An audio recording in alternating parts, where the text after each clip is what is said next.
welcome to What the Fuck Sutter, season 5. Season 5.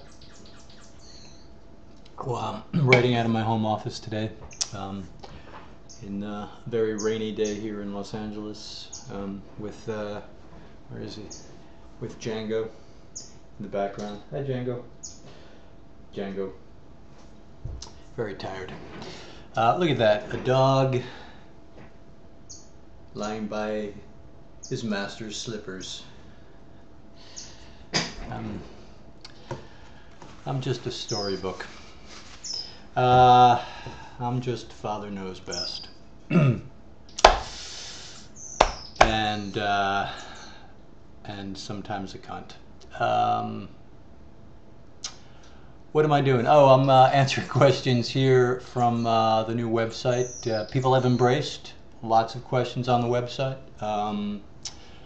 which is cool. And there's actually this is structured so I can actually just answer questions and then post them back to the website, which I may or may not ever do. What's going on? 2 is done and signed off on by the network. I'm in the process of writing 3 on the board over there, and with my draft.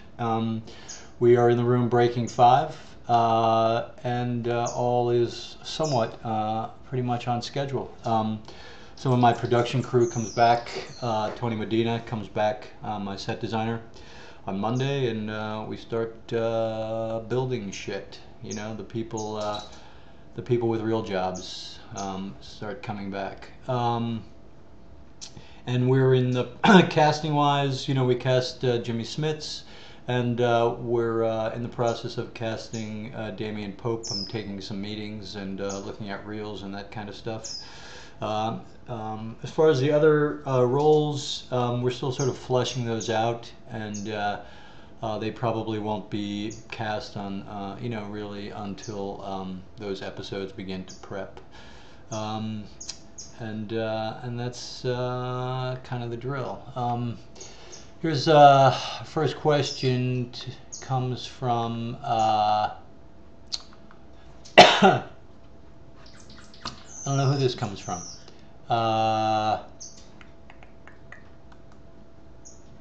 There's no name.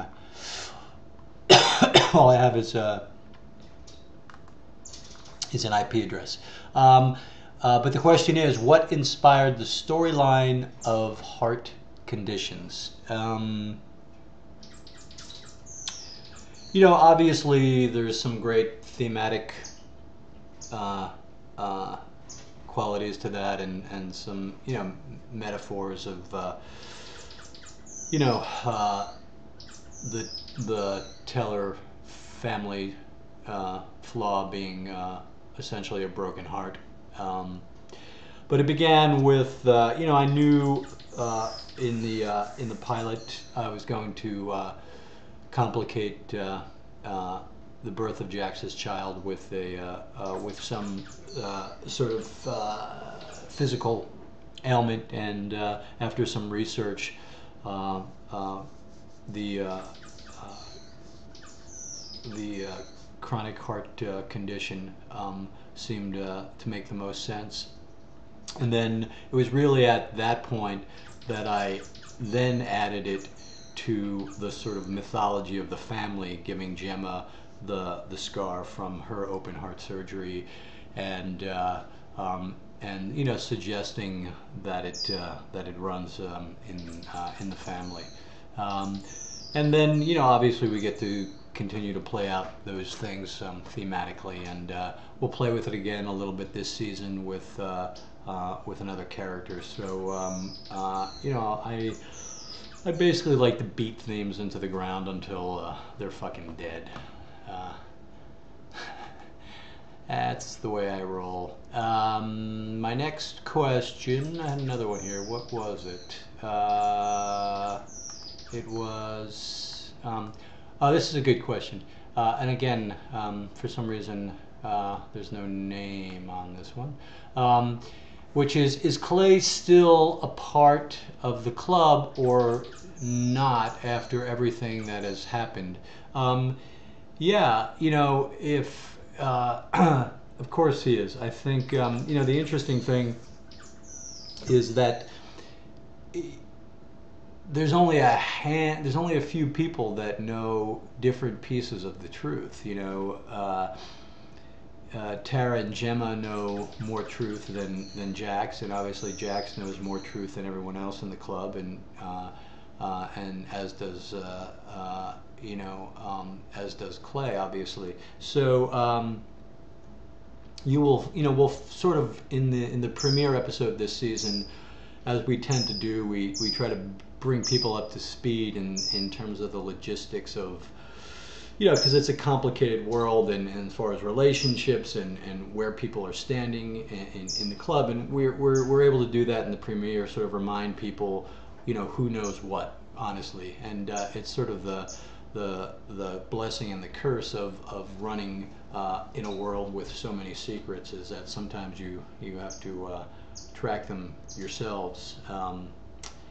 I remember on the Shield, and I think I've shared this before, but you know, by the end, Vic's life and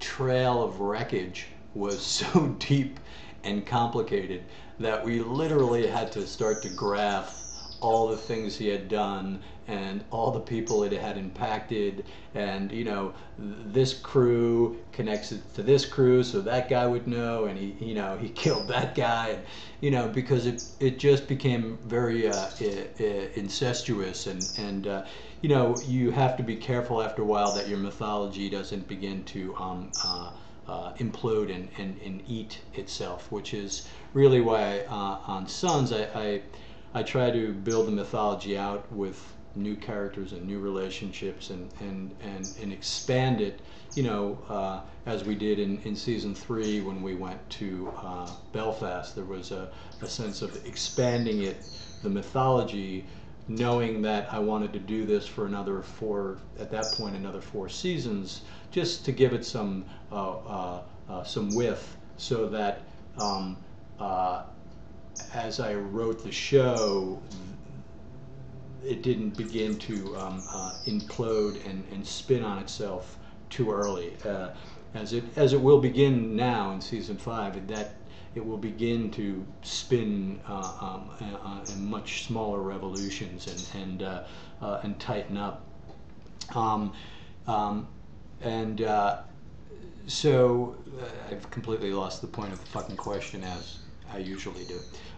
But the idea of who knows what, you know, you just have to be, you know, you have to be careful in terms of reminding the audience where everybody stands, because it does become very complicated. So we will do that in the premiere, I think was the point I was trying to make. And we know, we'll understand who knows what, and what secrets are revealed, and as Clay's character, you know, he'll come into that first chapel meeting after you know, after the events that have taken place, and we'll see where he's at emotionally and his arc. So yes, he's still very much part of the club. As far as the club knows at this point, you know, he was shot by a couple of black guys, you know, and that's what he told the club. That's what inspired Tig to go out and do what he did.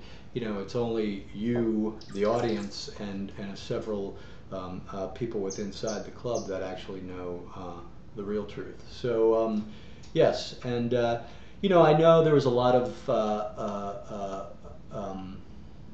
you know, people really wanted Clay to die last year, and I don't know, and I've talked about this before, and I just man, I just think there's so much more to play out with that character and that relationship, and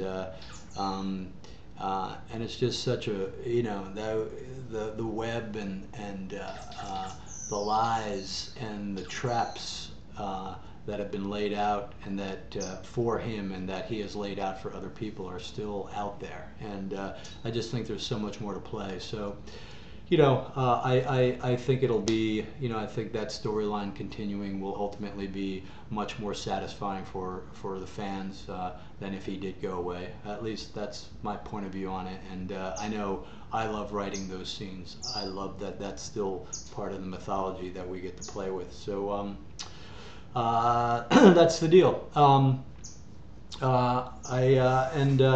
I'm sure we will probably have this role of Damon Pope cast at some point in the next week or two, and the way that usually works is, as much as I would like to share it with you guys, there's a lot of other people that have control of that stuff that will then usually release some sort of press statement and spin it their own way. So I have to sort of allow that all to happen at its own pace and through the proper channels. So because I'm a guy who's all about the proper channels. I'm a guy that just follows etiquette to the T and does the right thing all the time, and maintains and supports all those relationships with everyone I work with. And boy. Okay, so that's what's going on. I will talk to you kids next week. Thanks. Say goodbye, Django. Stay. Fuck Peter, man. I have a way with animals.